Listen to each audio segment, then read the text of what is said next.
welcome to Sweet Tea and Tacos. I'm Dave. And I'm Jen. And to finish out Thanksgiving, you've got to have dessert. That's right. So, traditional Thanksgiving dessert, I think most people think of pumpkin pie. Pumpkin pie. I think that's probably the most iconic. Yeah, I would think so. Now, sweet potato and pumpkin, they're awfully similar. They are. So, again, like we've talked about with some other things on the menu, maybe a little bit more north and south thing, which probably sweet potato pie down here. Right. Of course. Pumpkin in the north. But pumpkin's so prevalent. I mean, you know, the canned pumpkin. And that's all we do is canned pumpkin. Yeah. But, of course, you got that old joke where pumpkin just tastes like the spices you put in it. So, yeah, but that's a good kind of a custardy pie texture. It can be served warm or cold. Yeah, I like prefer it it cold. Yeah, I do too. With like whipped cream on top. Yeah. And, folks, here's a public service announcement.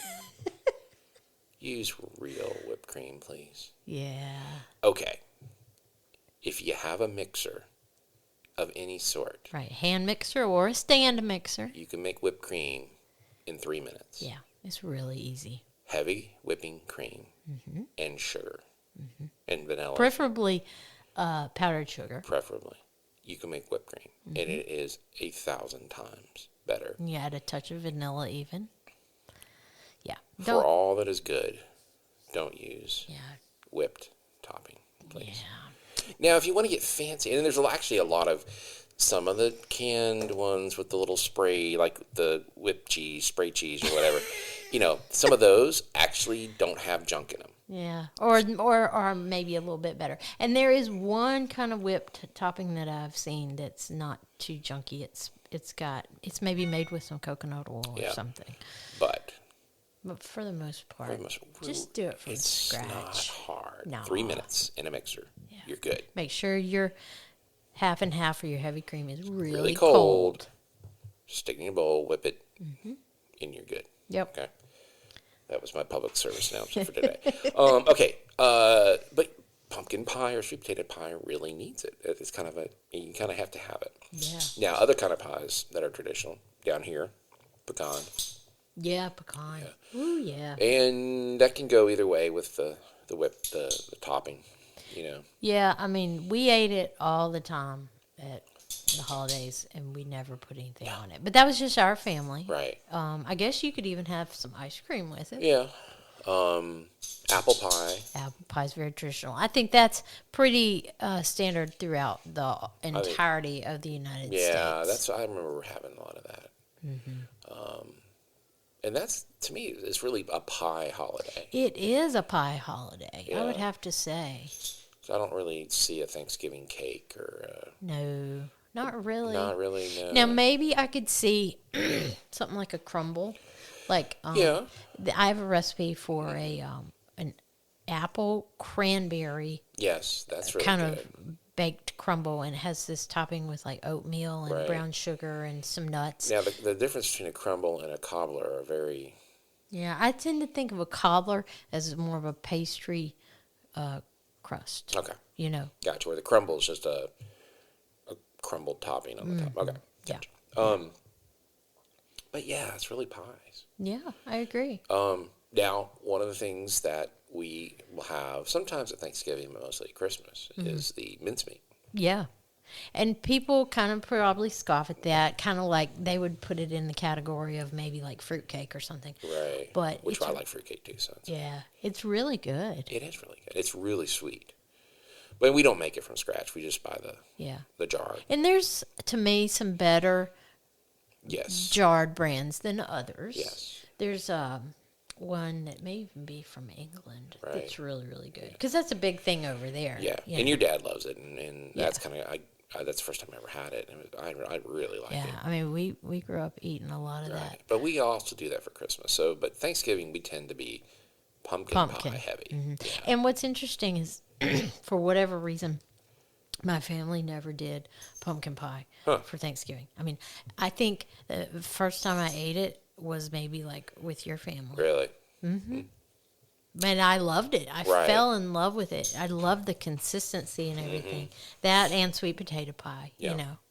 And then shortly after we got married, I started making it. I found a recipe, and we'd make it from scratch, and it's kind of been our thing. Yeah, and I mean, obviously you can just use the jarred spices, but any type of fresher spice or a whole spice you use, it's going to change the flavor. And you even had a recipe one time that had some ginger in it. Oh yeah. Yeah, it was really good. Yeah, like the just powdered ginger. Powdered ginger. Yeah, I would say don't just put pumpkin pie spice. No. Like, do the individual spices. Right. Do the allspice or the nutmeg or the cinnamon or whatever it calls for. Yeah, and if you, like I said, absolutely use the individual ones, and then even going to take a step further, try to find, and you usually can find that stuff more in the holidays than you can a regular time of year, even if no matter where, like especially where we live, is certainly no gourmet mecca or huge city. Right. That becomes a little more accessible during those times. Yes. And real vanilla beans. Excuse me. I read somewhere that this one person was asserting where you really can't tell the difference, or there's a study that said the artificial was liked just as much. But gosh. I disagree. To me, it's a much more subtle vanilla flavor.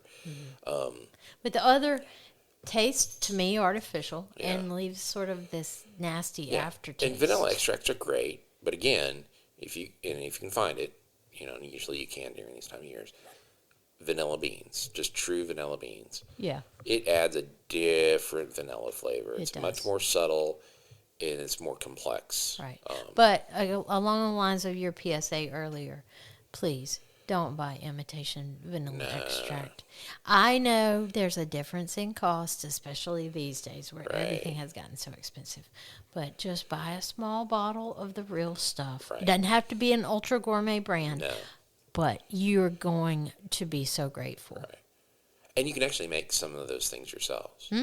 Like if you want to get real fancy. Well, here's what we would do when I was at the restaurant. We would use vanilla beans all the time. Well, scrape your vanilla beans out, okay? Which you can Google how to do that. Sure. But don't throw the pot away. Stick it in a jar with sugar and let that sit. Oh, yeah. And it's going to become a vanilla sugar. Yeah. So that will help if you're going to add sugar to things.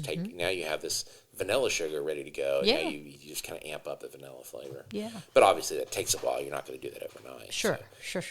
But don't throw those away. Yeah. But same thing, you can make an extract out of the pods, if you want to get. And I'm sure there's plenty of, like you say, Google it or watch a YouTube video. There's all kinds of access to information like that these days that we didn't have, 20 years ago. Yeah, absolutely. So the pie crust has always been kind of trying to perfect that pie crust. And you found some recipes you like better than others, and it makes a big difference with using butter, or I always tended to gravitate towards butter because I was a little bit leery of shortening, because shortenings had gotten into the vein of being partially hydrogenated or hydrogenated, however you want to pronounce it, which lended itself to a shelf life, a more stable shelf life, but they're not good for you, And now you can find some good shortenings that aren't made that way. They're more like they're vegan, basically. Right, and it's a vegetarian, vegan shortening that we've come across. Yeah. And there's more, and I kind of use the barometer. If we can find it where we live, it tends to be pretty accessible. Yeah. But yeah, that's kind of changed what you've been able to do. Right, because the butter sometimes, you couldn't keep it cold enough and it would melt a little bit when it first went into the oven, and then you wouldn't get all the layers. And so putting a little bit of that good quality shortening in helped. And you still want the butter for the taste. Right. But that's been a little bit of a game changer for my baking as far as the pie crust. And again, we'll go back to the preparation. Being prepared and spacing things out gives you time to not be in a hurry. And then you don't do things like forget to put the sugar in a pie. Right. So we were eating a pie one time. I'm going to tell a story of Jen. I told one of myself. It was last year, wasn't it? It was last year. And you brought the pie out because we end up a lot of times being in a hurry in the pie. Oh, no. Yeah. And we, this is interesting. and our daughter and I were kind of looking at each other like, you got to kind of. And I had not tried any at that point. Right. And I was like, how was it? It was not getting. It's good. A like, very what? good response. You don't get that immediate wow, and then you suspect. Because this is like kind of my pride and joy Yeah. in my pumpkin pie. Yeah. I had forgotten to put the sugar. Yeah. I was so outdone with myself. Or we'll get in a hurry, and then it's coming. It's baking while you're eating dinner. Yeah. And then everybody's ready for dessert, and it says hot pie, and it's just not set yet. Right. So it's got to cool a little bit. It does. To set. It does. Yeah. Pecan pies, we've made one or two, not a whole lot. Yeah. There's a place in where we live that makes this incredible pecan pie. Yeah. It's kind of all downhill from there. Once you've had it, you're ruined on pecan pie. It's true. But, I've never really had luck with a pecan. We did make one time recently. Yeah, a couple of years ago, That was actually turned out pretty good. It did turn out pretty good. Yeah. And, there's those things that are kind of like, quote-unquote, derby pie or whatever. Right. That are kind of like a pecan pie, but they have the chocolate chips, in and there, stuff. and it gets so sweet. But, to me, the struggle with the pecan pie is not just having this, it's just sugar. Just bunch of sugar and making them so thick and all this and right because you typically use that kind of corn syrup stuff. I don't like that. It comes in a bottle, right? And this one didn't have corn syrup. I don't remember what the process was, but it would, and that's what I liked. That's why I wanted to try it. I found this recipe that had no corn syrup in there, and it was good. It was very different, but it was good, and it didn't have the corn syrup, and it wasn't too thick, and I don't remember what all I had in there. Yeah. And we've made one or two apple pies. Yeah, we have. But my dad always makes an apple pie. Yeah, he makes a good one. And sometimes he'll put raisins in it. Raisins, and that's a nice touch. Yeah, it is good. Yeah. So. But anyway, Thanksgiving. Yeah. Dessert. Use real vanilla. Yeah. And make your own whipped cream. Yeah, and on the pie crust, I know you can buy your own, and sometimes you have to. There are some better brands out there. There's getting to be a lot better. Of like a pie crust where it's not already in the pan. I mean, those you can get those kind of in the frozen section, but right. These are like just rolled up. Kind of rolled up in something like a wax paper or whatever. Yeah. And you just defrost it a little bit and roll it out, and then you can do all your kind of fancy crimping and whatnot. And those are actually not a bad They're not bad option. If you need to save some time. I think we used one time for like a mincemeat pie. Yeah, and what's nice about that is you get to freeform it. Yeah. So you can kind of, it looks like homemade. Right. But there are, even the ones in the pans, there's getting to be better options of what's in it. And our thing, we talk a lot about the junky stuff. Just avoid the junky, the artificial and the imitation and all that, But so the benefit of those rolled ones, it can look a little more homemade. But then you have the option to say, if you wanted to cut out little decorations, that type of pre-made crust gives you the option. Right. You probably could have a little extra dough left over, and you can cut some leaves or whatever. I mean, we have even these little stampy things that are leaves that cut nice. It's just a nice little accent. Mm-hmm.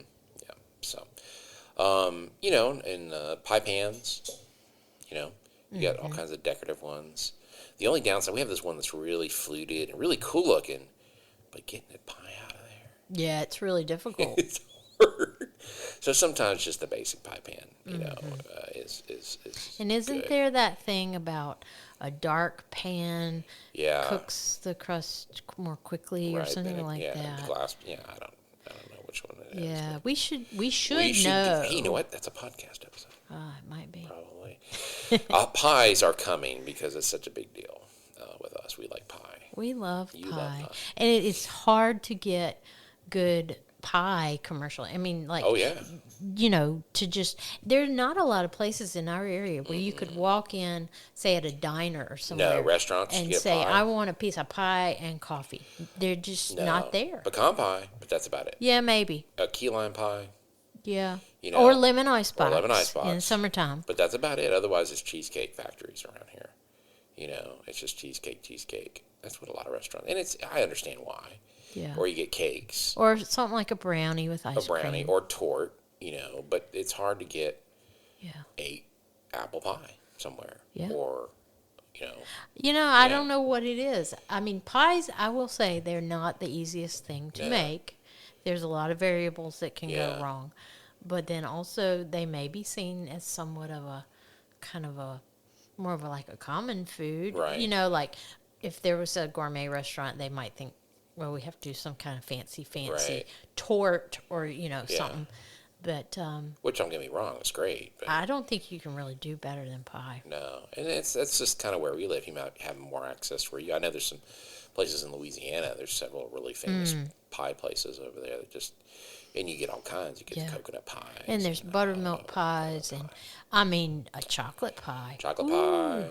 There's a restaurant that was famous here for their chocolate pie. Mm-hmm. Or chocolate chess. Chocolate chess, yeah. All those are really good. Mm-hmm. But they're hard to find. Yeah. So making those is an art form. But yeah, for Thanksgiving, the pumpkin pie is probably the number one. Mm-hmm. Pecan pie. But sweet potato pie, yeah. So give it a try. Yeah. All right. So like I said, I think if you take a couple takeaways is cook it soon enough so that it can cool off, or at least come to room temp. Right. Get your pie dough prepared ahead. Get your pie dough prepared ahead. Let it rest. That's another. In the fridge. You could do that a day ahead of time if you're making it from scratch. Mm-hmm. Use real vanilla and make homemade whipped cream. Yep. Yeah. And if you want super fancy on the whipped cream, you can get a cream charger. Yep. They're not cheap, but you just pour your cream in there and it uses CO2. But if you just have a hand mixer and a bowl, you can make it in 3 minutes. So, okay. So that's the end of that. I think we beat that horse. All right. So, desserts for Thanksgiving. I think we wrapped up Thanksgiving. Yeah. Yeah, we covered a lot of ground. Yeah. So let us know. Do you have any other desserts you do for Thanksgiving that we haven't covered? Yeah. What are some other things? Yeah. What are your dessert traditions? Yeah. So hit us up on Facebook, Instagram, send us an email, that kind of thing, and don't forget to subscribe and share with your friends. For Sweet Tea and Tacos, I'm Dave, and I'm Jen. Happy Thanksgiving.